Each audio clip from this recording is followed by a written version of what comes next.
the banks of the river to Tower Bridge, even all the way down to Greenwich. So walk from the London Eye to Tower Bridge will only take you about an hour's time to do so, and it is a lovely walk. It might take you a little bit longer.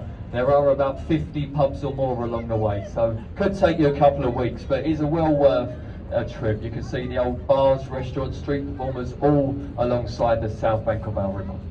Now the bridge in front of us, Charing Cross Railway Bridge, you can see the Jubilee footballs at either side.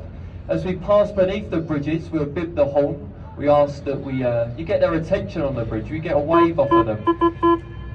We only tell you to wave at the people here in London on our bridges, because if you do get their hands waving, trust me, it will distract them from throwing things at you, ladies and gentlemen. And it happens all the time, believe in me.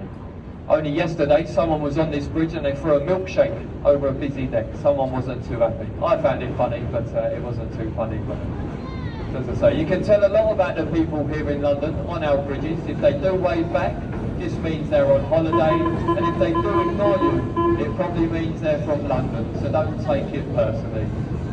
There you go, definitely on holiday. Over to your right now, you have the Royal Festival Hall building.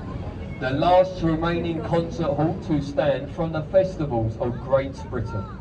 Used to do concerts inside of that building to boost morale after the war. The very first artist to perform inside there was Jimi Hendrix. After him, many other amazing greats, the likes of Pavarotti, Amy Winehouse, Whitney Houston, David Bowie, Elton John, even Blue Eyes himself, Frank Sinatra, all performed inside the Royal Festival Hall building. The bridge in front of us, the longest bridge to span across our river at over a quarter of a mile long, Waterloo Road Bridge.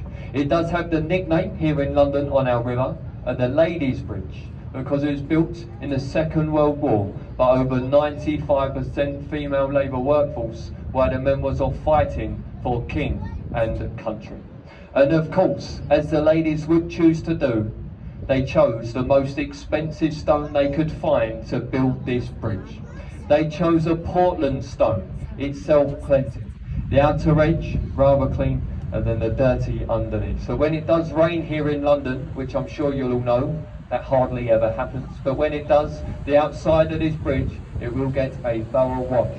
The same stone is built on a Somerset House, which is literally just through the bridge to your left-hand side, Buckingham Palace, St Paul's Cathedral, and even Tower Bridge itself. Somerset House, built and made for the Dukes and Earls of Somerset royalty all those years ago. Over to your right, the South Bank, behind the trees, the large concrete building with the electronic board at the top. To me, it does look like a multi-storey car park, but that is London's Royal National Theatre. And inside of that theatre, they tell us you have two of the finest theatres in the country today, the Olivier and Littlewood Theatre. But there is an old saying you've all probably used or heard before: don't judge a book by its cover. That really does go for that theatre, ladies and gentlemen, because that theatre here in London for over the last 14 years in a row has now been voted the ugliest building to sit alongside the banks of the River Thames. As I say, most people think it looks like an old power station that's just been dumped on the banks of the river, but inside it is a beautiful building. To your left, the white vessel, the HMS Wellington, sea action in New Zealand, the Second World War for our Royal Navy. If you look at the blunt end of the boat, that is the very back end, okay? You see in the tree line, a little stone archway there, King's Reach, this Father Thames statue. What we're about to do is cross the borderline that runs directly below the Thames riverbed. We are now about to leave the city of Westminster behind us.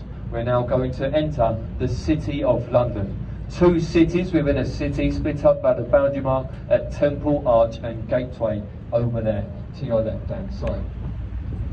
As the tide is low here in London, ladies and gentlemen, it is still leaving London, which it does so for about 7 hours, okay? And on a low tide, not a lot of people believe me when I tell them that here in London, the city centre, we have some of the finest golden, sandy, tropical beaches. Have a look at that over to your right. Absolutely stunning, isn't it, folks? The South Bank Riviera, we call that. As you can see, it's where the lovely parents take their small, innocent children to go and paddle about in London, sparkling, polluted river water. What lovely parents. Not forgetting the broken glass and the rusty needles. Take her over there, folks, I'm sure you'll have a lovely day out. You can see the orange building here, originally Stamford Wharf Power Station. Now after it's left as a power station, it was taken over by a meat company